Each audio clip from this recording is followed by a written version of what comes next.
Hi friends, welcome back to my channel. My name is Kim. If you're new here, thank you so much for stopping by. I hope that you will stick around by hitting that subscribe button down below. I post bookish content twice per week on Wednesdays and Saturdays. So today I'm here to do some spring book recommendations. I feel like we are in like peak spring season. It is almost Easter and we're having all the spring vibes right now, all the pastels and the warm weather, and it is just a great time of year to be living. So let's get right into those recommendations.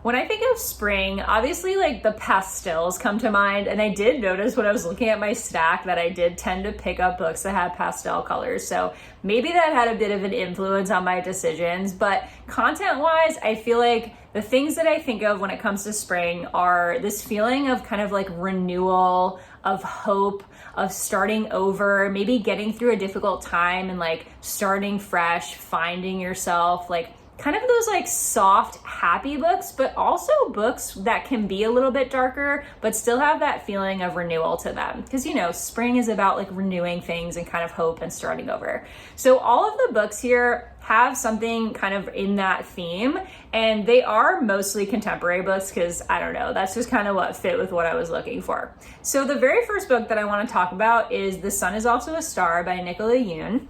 This one is an all-time favorite contemporary of mine. I'm sure I've talked about it on my channel before. This is basically about Daniel and Natasha and their one day together in New York City. It is totally insta-love, but I can forgive that because it's just such a beautiful story. So basically, Natasha is on the verge of getting deported. Like, she's getting deported that night, her and her family. And Daniel is kind of struggling with some very strict Korean parents who are pushing him to do something that he doesn't want to do. They're pushing him to be a doctor, but he really is kind of artistic and soft boy and just wants to be a poet. And so they meet, they're polar opposites. Natasha is very like cold and hard and logical, and Daniel is very like sweet and artsy and poetic. And they spend the day together in New York City, and it is just like the sweetest story ever. I've read this book twice and I absolutely love it. Like, it has my whole heart. I can't believe I don't own a copy. I actually did, but one of my students took it from me, so there's that. I need to get a new one. But yeah, the reason I feel like this has spring vibes is it's really about hope. Yes, it's insta-lovey, and yes, there's like a lot of romance to it, but what I really love about this book is not necessarily the romance as much as the messaging. So it is so beautifully written. Like, Nicola Yoon can write a book, guys. Like, oh my God, she writes so beautifully. It's so poetic. But also it has kind of this message of hope and connection and thinking about our place in the world. It makes you question all of the kind of BS and nonsense that we focus on a daily basis. It makes you think like bigger picture, right? Like, what are our connections to each other? What is our role in the world? I mean, it's called The Sun is Also a Star, and it kind of takes this cosmic like overlook at what your role is in society and in the world. And it's just beautiful. It's so freaking beautiful. But yeah, it talks a lot about connection and your impact on other people. Like, the smallest interaction you can have with another person could have an impact on their whole day or even their whole life, right? So it has that message, and I just think it's beautiful and so full of hope. Even though it's not necessarily like a happy book because they are both struggling with something, I do feel like there's a sense of joy and hope within the day that they spend together. Next, I have Counting by Sevens by Holly Goldberg Sloan. This is a middle grade book. It is kind of long, but it's middle grade, so it's like pretty easy to get through. This is about Willow Chance. She's like, I think she's 11 in this book. It's been a minute, but she's an 11-year-old genius. And in the very beginning of the book, she loses both of her parents, who she was really, really close with. And so she ends up in this like foster home, and she doesn't really know what to do with herself because she's grieving, obviously, and she feels kind of lost. She never really fits in anywhere. She always feels kind of like out of place. People don't really get her. And this is just like a story of her finding her place in the world and figuring out like how to be herself and have people like her for it. It's honestly just like a really sweet middle grade story. I would highly recommend it.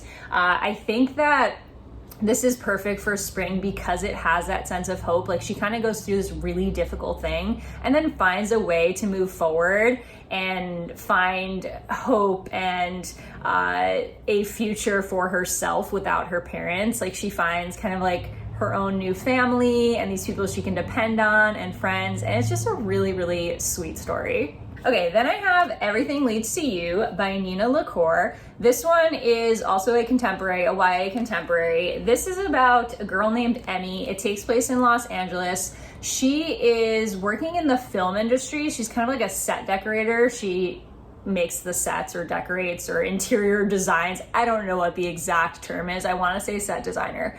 And she helps out with that, but she's really young. She's like 19 and it's crazy that she has this job. It's totally unrealistic. But anyways, she is working as a set designer. She's just gotten through a kind of bad breakup with somebody that she, I believe, works with, if I remember correctly.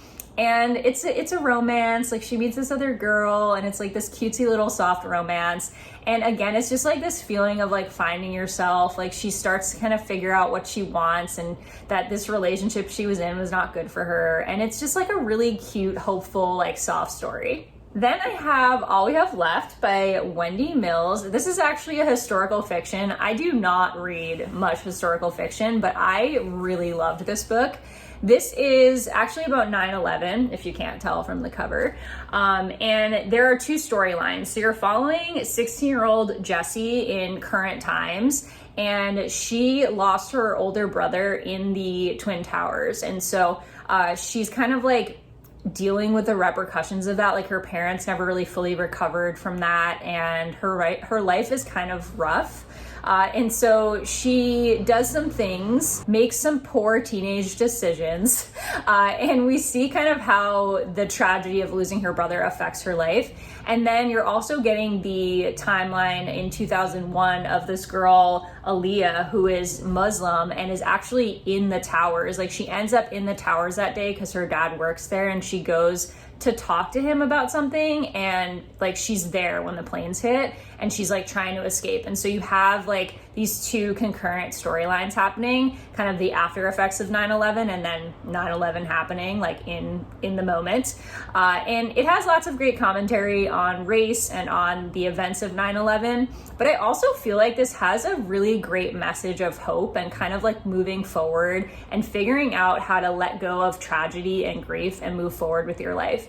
And obviously like at some point Jessie starts to like realize and get over it, and like not get over it, but like she starts to accept the death of her brother, and she starts to find ways to like move on from it. And I just thought it was a really beautiful story. Like, again, I'm not a huge fan of historical fiction. This is young adult. And I just thought it was like such a beautiful story and such an interesting way to take a look at 9/11, because you do have like that other perspective of being in the towers, and it's from the perspective of somebody who's Muslim American. And I think like that adds an extra layer to the story.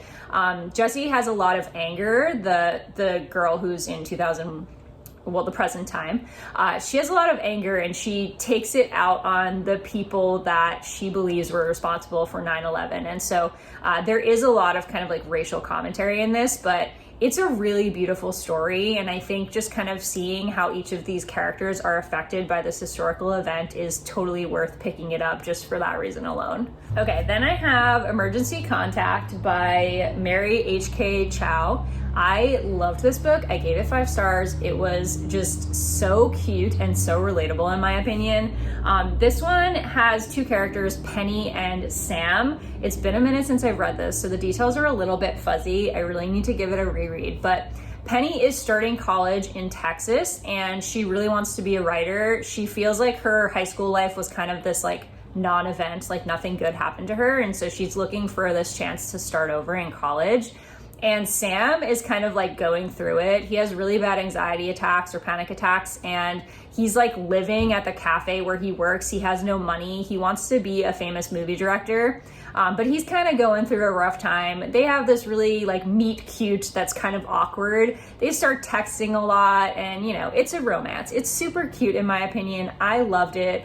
I really liked the aspect of Penny trying to be a writer, because you see her in these writing classes and kind of dealing with the insecurities of being a creative person and trying to be a writer, and like, is she good enough, and is her writing good enough, and things like that.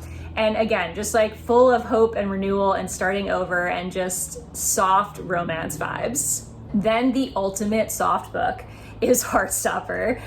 If you haven't read this yet, like, just pick it up. It will take you 30 minutes to read. It's really cute. It's the ultimate like soft spring vibes.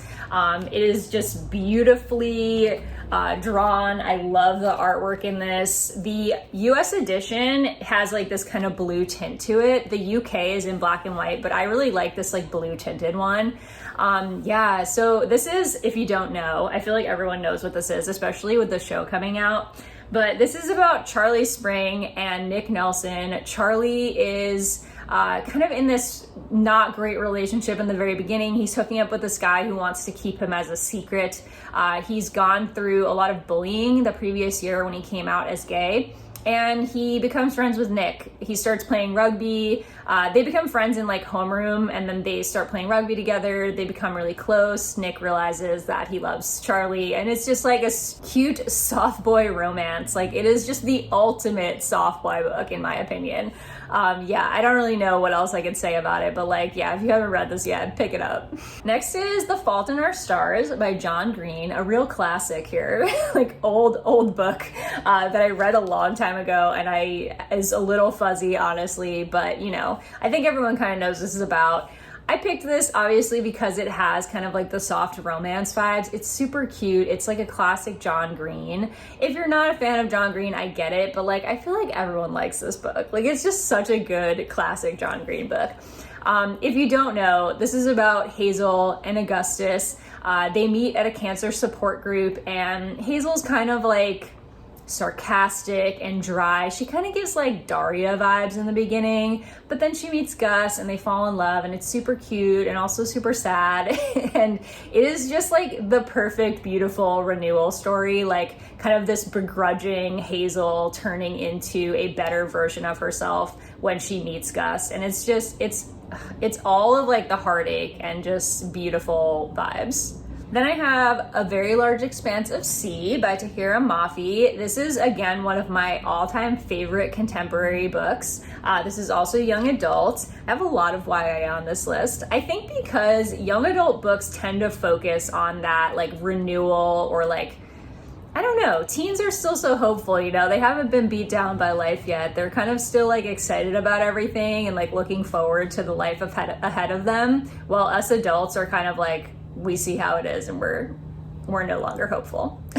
But anyways, this is another book that actually kind of deals with like being Muslim after 9/11. So this is about Shirin. She is at yet another school. She's kind of had to move around a lot and go to a lot of different schools. She's dealt with a lot of racism for being Muslim. This takes place, I think, 2002, so a year right after 9/11. And she's starting at this new school. She's very closed off. She doesn't really interact with people. She again deals with like a lot of bullying and racism when she gets to this new school. And then she meets Ocean. And Ocean really likes her and tries to kind of like get in with her and like be friends, but like he clearly has a crush on her and she's very resistant. And it's just, again, like just a soft love story. It also deals with some harder topics. Like, it does deal with the racism against Muslim Americans after 9/11, and I feel like it's a really important topic. So it does have like some density to it, and it's not just like a soft romance with nothing else to it. But it does also have like a romance that will just pull at your heartstrings. Like, oh my gosh, it broke my heart. This book broke my heart. It was so cute. Again, beautifully written, highly recommend. Next is All the Bright Places by Jennifer Niven. This is, again, a YA contemporary, full of hope and renewal. Starts out sad, gets really hopeful and cute, has some love in it, some romance in it. This is about Finch and Violet, and they are kind of different, but in the beginning, they're both struggling. So Finch is really fascinated by death. He's not in the best place mentally. He kind of like is constantly thinking about ways that he might die, and then also like trying to think of reasons to stay alive. Like, he's not in a good place in the beginning. Violet is struggling with her sister's death, and she just can't wait to graduate and get out of this town. They meet each other on the top floor, I forget what it's called, the bell tower. They meet each other at the bell tower at their school, and they're both like thinking about jumping basically when they meet, and then they meet each other and they stop each other from jumping, and it just goes from there, and it's super sweet. I know it sounds super depressing, and it is kind of, but I also feel like Violet and Finch, through their relationship, go through such a journey together, and they really help each other kind of find hope. And Violet especially, you see her grow so much and kind of like come into herself, which is really sweet. And you just see the impact that they have on each other. There's some romance involved. It's really cute. It's also kind of sad. So if you don't want something sad, maybe avoid this one, but I still think it gives you like the perfect spring vibes. And last on my list, I have Anxious People by Frederick Bachman. This is another one that's full of like great quotes, great spring hope renewal vibes.